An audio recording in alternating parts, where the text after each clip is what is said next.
Good morning student.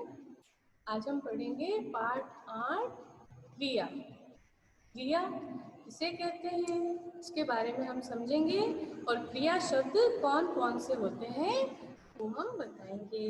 ठीक है, तो क्रिया जो है उसको समझने के लिए आप देखिए, आपके जो पार्ट है क्रिया उसमें चित्र दे रखे हैं कुछ। ठीक है, इसमें पहला चित्र है, देखिए एक कोई बच्ची है, वो नाच रही है, उसका नाम है कंचन। तो यहाँ नीचे लिखा हुआ है कंचन नाच रही है। फिर देखिए मॉल दिख रहा है और कुछ सामान ले रहे हैं मॉल से कुछ लोग, है ना। तो बच्चे मॉल में घूम रहे हैं। कौन घूम रहे हैं मॉल में? बच्चे घूम रहे हैं। फिर यहाँ देखिए आसमान में चिड़िया उड़ रही है। दुकानदार सामान बेच रहा है। तो ये जो है यहाँ पे चारों चित्र है, उस चारों चित्र में अलग अलग काम हो रहे हैं। पहले में क्या हो रहा है? कंचन नाच रही है, बच्चे मॉल में घूम रहे हैं, आसमान में चिड़िया उड़ रही है और दुकानदार सामान बेच रहा है। ठीक है, तो यहाँ कुछ न कुछ काम हो रहा है, सभी कुछ न कुछ काम कर रहे हैं, कोई ना कोई काम कर रहे हैं। अब ये क्या काम कर रहे हैं? तो पहला है इसमें कंचन जो है वो क्या कर रही है? नाच रही है। दूसरा बच्चे क्या कर रहे हैं? घूम रहे हैं बच्चे। तीसरा है दुकानदार क्या कर रहा है? सामान बेच रहा है। और चिड़िया क्या कर रही है? उड़ रही है ना, आसमान में उड़ रही है। तो ये सारे जो काम है वो इन चारों चित्रों में हो रहे हैं, हम देख रहे हैं यहाँ काम हो रहे हैं ये, है ना। तो यहाँ पर नाचना, घूमना, उड़ना और बेचना, ये चारों ही क्या है? काम किए जा रहे हैं। तो ये काम के होने का पता चल रहा है। ये जो शब्द हमने पढ़े अभी, नाचना, घूमना, बेचना, उड़ना, ये चारों ही शब्द है, इनमें कुछ न कुछ काम हो रहा है। तो काम को बताने वाले जो ये शब्द हैं वे ही क्रिया कहलाते हैं। कुछ काम तो अपने आप से हो जाते हैं और कुछ काम हमें करने पड़ते हैं, है ना। हम काम करते हैं लेकिन कुछ ऐसे कार्य हैं जो अपने आप से हो जाते हैं।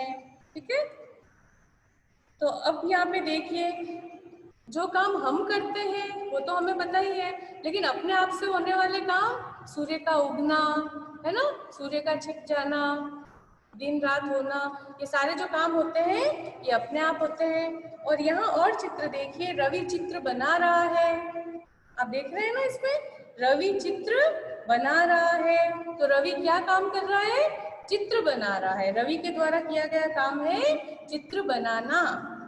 ठीक है, फिर है चाची जी साड़ी खरीद रही है।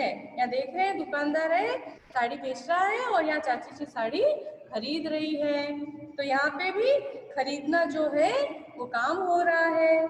सूरज निकल रहा है, देख रहे हैं हम चित्र में, सूर्य निकलता हुआ दिख रहा है हमें। तो सूरज निकल रहा है, तो सूरज का निकलना भी काम है जो अपने आप ही हो रहा है, हमें करने की जरूरत नहीं है, हमें सूरज को निकालने की जरूरत नहीं है ना, ये काम अपने आप हो रहा है। वर्षा हो रही है, वर्षा अपने आप से हो रही है, हमें वर्षा करने की जरूरत नहीं है, हम नहीं कर सकते, वर्षा अपने आप होती है, ये अपने आप होने वाले काम है। ऊपर जो काम दे रखे हैं वो हमारे द्वारा किए जाने वाले काम है और नीचे जो है वो अपने आप हो जाते हैं, वो कार्य है। ठीक है, तो अब आपको समझ में आ गया होगा कि कुछ ना कुछ काम हर वक्त होता रहता है, चाहे हमारे द्वारा किया जाने वाला काम हो, चाहे अपने आप होने वाला काम हो। हमारी प्रकृति के द्वारा जो किए जाने वाले काम है वे अपने आप होने वाले काम है। सूर्य का उगना, वर्षा होना, है ना, हवा चलना, ये सारे काम अपने आप होने वाले काम है। तो कोई भी वाक्य जो है क्रिया के बिना पूरा नहीं होता है। क्रिया के बिना कोई वाक्य पूरा नहीं होता है। हर वाक्य के लिए क्रिया का होना जरूरी है। तो क्रिया की परिभाषा क्या पढ़ेंगे हम? जिन शब्दों से किसी काम के होने या करने का पता चले वे क्रिया कहलाते हैं। तो क्रिया किसे कहते हैं? जिन शब्दों से किसी काम के होने या करने का पता चले वे क्रिया कहलाते हैं। ठीक है। दूसरी तरह से हम ऐसे भी कह सकते हैं, मतलब जिन शब्दों से किसी कार्य का करना या होना पाया जाए उसे क्रिया कहते हैं। काम के होने का पता चले उन शब्दों को क्रिया कहते हैं। ठीक है। अब कौन कौन से क्रिया शब्द होते हैं, जैसे उठना है, बैठना है, हंसना, रोना, खाना, पीना, सोना, खेलना। इसके अलावा चलाना, डूबना, बोलना, उगना, गाना, पढ़ना, है ना, नाचना, पढ़ाना। पढ़ना भी क्रिया है और पढ़ाना भी क्रिया है। ठीक है।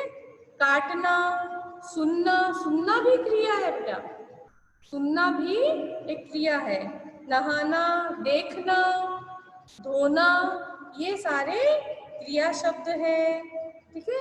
तो जहाँ इन शब्दों का प्रयोग होता है वही वाक्य पूरा होता है और वाक्य क्रिया के बिना अधूरा होता है। हर वाक्य की कोई न कोई क्रिया जरूर होती है। ठीक है। तो आप समझ गए होंगे क्रिया किसे कहते हैं, जिन शब्दों से किसी काम के होने या करने का पता चले वे क्रिया कहलाते हैं। और क्रिया के बिना कार्य मतलब ऐसे वाक्य अधूरे कैसे रहते हैं। यहाँ देखिए वाक्य लिखा हुआ है महिमा पढ़, है ना। अब पढ़ के बाद कुछ नहीं लिखा हुआ है तो ये वाक्य पूरा हो गया क्या, सार्थक हो गया क्या, हमें कुछ पता नहीं चल रहा। महिमा पढ़, क्या पढ़, है ना। फिर दूसरा है राघव खेल। अब राघव खेल क्या है, रहा है ना। राघव खेल रहा है शब्द आएगा पीछे तो वो वाक्य पूरा होगा। और महिमा पढ़ रही है तो रही है शब्द आएगा पीछे तो वो वाक्य पूरा होगा। ठीक है। तो क्रिया के बिना कोई भी वाक्य पूरा नहीं होता है। तो अब आपको क्रिया समझ में आ गई होगी। आज हम इतना ही पढ़ेंगे। ओके।